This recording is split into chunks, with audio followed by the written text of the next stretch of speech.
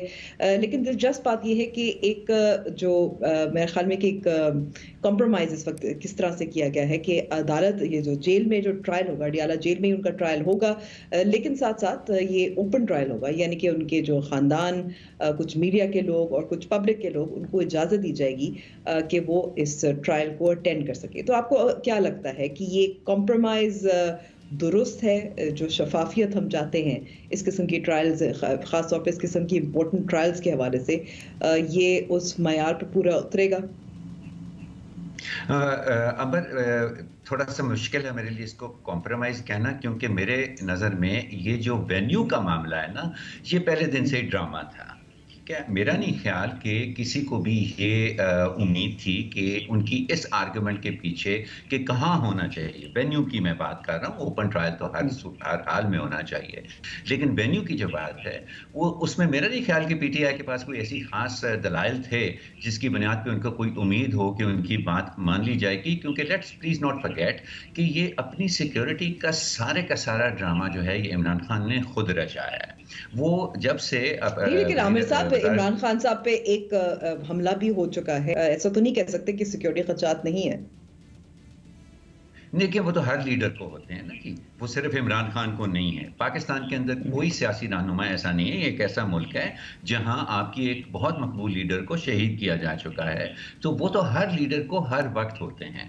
لیکن جس طرح سے اس کو بہانہ بنایا گیا کہ اگر عدالت جانا ہے تو جتھوں کے ساتھ جانا ہے، یا پھر گاڑی میں بیٹھے رہنا ہے اور جج کو کہنا ہے کہ بھئی یہیں پہ میرے بایو میٹرکس کرا لیں آپ، تو وہ جو پورا تماشا، ایک سیاسی تماشا لگ جاتا ہے نا، اس کا بنیادی مقصد اس سیکیورٹی کا جو پورا ایک ڈرامہ کیا گیا، وہ اس کا بنیادی مقصد جو ہے وہ ایک سیاسی تماشا لگانا تھا۔ یہاں ان کے خاندان بھی جا سکتا ہے، ان کے وکلا بھی جا سکتے ہیں، میڈیا بھی ہوگا، اوپن ٹرائل ہوگا۔ سو اس وجہ سے I don't think it's a compromise, it was a fait accompli, اور اس کے علاوہ کوئی اور رستہ نکلتا نظر نہیں آ رہا تھا، گیون کہ عمران خان کا پچھلے 2 سال سے یہ سیکیورٹی کے معاملے پہ، اپنی سیکیورٹی کے معاملے کے اوپر نقطہ نظر کیا رہا ہے، اور ان کا بیہیویئر اس معاملے کے اوپر جو ہے وہ کیا رہا ہے۔ مزمل، آپ اتفاق کرتے ہیں عامر صاحب سے، اور اتفاق کبھی کبھی ہو بھی جاتا ہے کہ عمران خان صاحب، یہ نہیں ہو سکتا کہ مکافات عمل ہے۔ عمران خان صاحب خود اس سے پہلے بھی عدالتوں میں پیش نہیں ہوتے تھے، سیکیورٹی خدشات کی وجوہات بیان کر کے ویڈیو کانفرنسنگ وہ چاہتے تھے۔ جی ان کا اپنا بالکل، وہ تو بالکل عدالت میں پیش ہونے سے اپنی سیکیورٹی کی وجہ سے نہیں انکار کرتے تھے۔ تو آج اب وہ کیا کہتے ہیں، عامر صاحب کو پتہ ہوگا، دام اپنے سیاد میں خود پھنس گیا والی بات ہے کہ وہ خود ہی پھنس گئے ہیں اپنی ساری باتوں میں۔ تو اس لیے مجھے لگتا ہے کہ میں نے تو جس دن یہ سائفر، ہاں، تو میں نے تو پہلے دن کہا تھا کہ جیل میں ہی ٹرائل ہوگا، اور مجھے لگتا ہے دسمبر کے اینڈ تک کنکلوڈ بھی ہو جائے گا اور سزا بھی ہو جائے گی اس میں۔ اور جو لوگ سائفر کے اسلام آباد ہائی کورٹ کے فیصلے کو بالکل پی ٹی آئی کے لوگوں نے انصاف کی فتح اور اپنے لیے کہا تھا کہ ہم جیت گئے ہیں، انہیں آج اندازہ ہو گیا ہوگا کہ وہ بہت ہی عارضی سی ان کی بات تھی۔ جوڈیشل آرڈر آج ہو گیا ہے، ٹرائل جیل میں ہی ہونا ہے۔ 2-4 مہمان جانے کی اجازت ہے، صرف اتنا ہی ہے کہ ان کی فیملیز 2-4 اور گیسٹ، 2-4 رپورٹرز موجود ہوں گے، لیکن ہوگا تو جیل میں ہی۔ تو یہ جو پبلک کی بات، پبلک بھی اس جیل ٹرائل کو اٹینڈ کر سکیں گے، کیا پبلک اٹینڈ کر سکے گی؟ اس کا بھی کوئی طریقہ جو اپلائی کرے گا اسے پاس دے دیا جائے گا. ہر عدالت میں بیٹھنے کی ایک خاص تعداد ہوتی ہے. ہزاروں لاکھوں لوگ تو عدالتوں میں نہیں بیٹھ سکتے کہ آپ کل 10,000 لوگ کہہ دیں کہ ہم نے ٹرائل لینا ہے. آپ چیف جسٹس پاکستان کی عدالت میں بھی کچھ خاص تعداد میں پاسز جاری ہوتے ہیں اور کہا جاتا ہے کہ صرف اتنے لوگ اندر آ سکتے ہیں.